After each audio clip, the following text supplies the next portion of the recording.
Live from Fargo and serving you on TV, online, and on the go. This is Valley News Live at 6. So I think it's a big concern when you're taking children out and putting them in these elements, and if they get stuck, it's not good. Sliding, spin-outs, and getting stuck in snowbanks. It's been a constant throughout today, and it was much worse this morning as parents tried to get their kids to school, and they weren't the only ones having problems. No, they weren't. 6 school buses also got stuck in the snow this morning. While most schools delayed the start of school, Fargo did not. And Valley News Team's education reporter, Veronica Marshall, asked why. None of the roads were plowed or anything. I got stuck like 3 times this morning.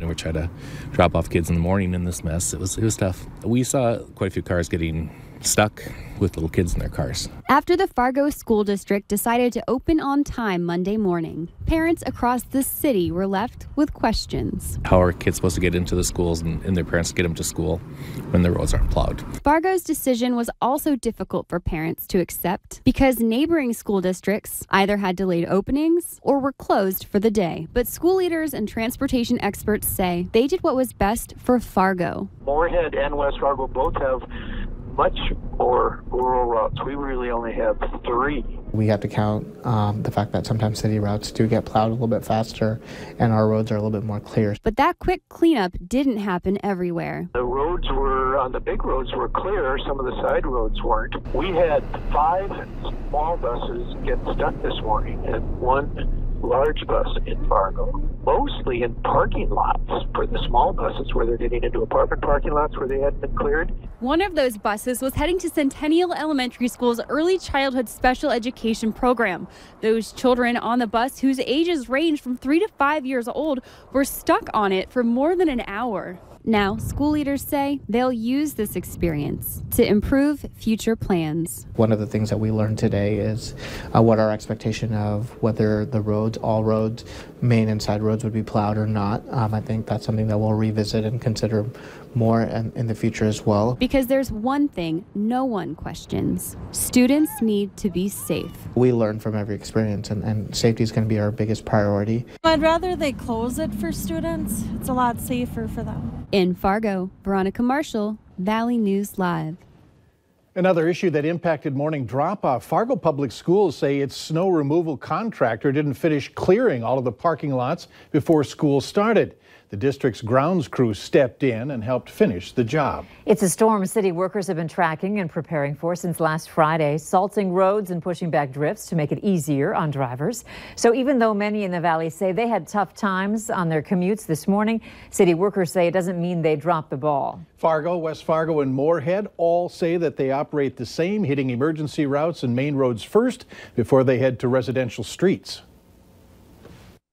For an event that ends at 4 o'clock in the morning, don't expect your residential routes to be done by the time you leave for work, because it's 500 lane miles and 12 hours of work ahead of us.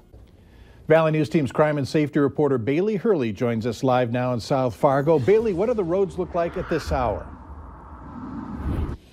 Mike, I'm on 25th Avenue and Viking Circle right now, and as you can see, 25th Ave, totally clean and clear. Viking Circle, not so much. Actually, we have a car that's stuck right here next to us that we're going to help push out as soon as we're done here.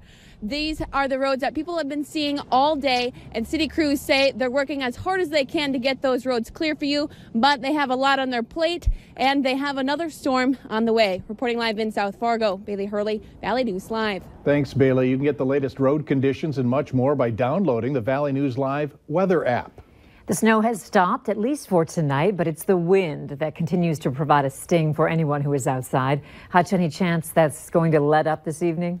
It looks like it is actually starting to taper off a little bit. We're not as gusty as we were throughout the day, so visibilities have been improving a little bit, but there's still blowing, drifting snow across area roads. You're looking at the live shot right now from our Dakota Magic Casino cam at I-29 and Exit 1. Here's Highway 66 in the Drayton area, and there are pillow drifts on the side of the road across the valley tonight, so take it easy. And a wind chill advisory is now in place as air temperatures plummet, and we have enough wind to drive those wind chills down to around 35 below presently.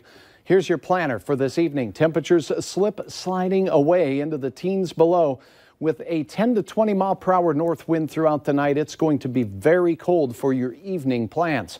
That snow Bailey was referencing, I'll have details on that, but significant potential snow for the valley as we go through our work week. Details in a moment. All right, sounds good. Thank you, Hutch. The roads are continuing to be more dangerous for snowplow drivers. Minnesota's Department of Transportation saying more than 25 crashes involving vehicles and state plows have been reported so far this winter. The DOT wants to warn drivers that snowplow drivers have a restricted view from the plow cab, so they must rely on mirrors to see to the rear and to the side of the truck.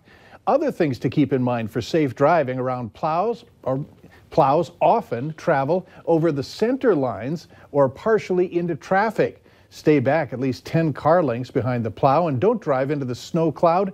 Turn on your headlights, and wear your seatbelt and turn off the cruise control. 3 bills are making their way through North Dakota's legislature to help better protect children from accidental drownings. The first requires child care facilities to have proof of liability insurance. The second sets new rules for fencing around pools, ponds, or other sources of water. The third changes the ratios of staff to kids during aquatic activities. One North Dakota mom told lawmakers today that she doesn't want others to go through what she did.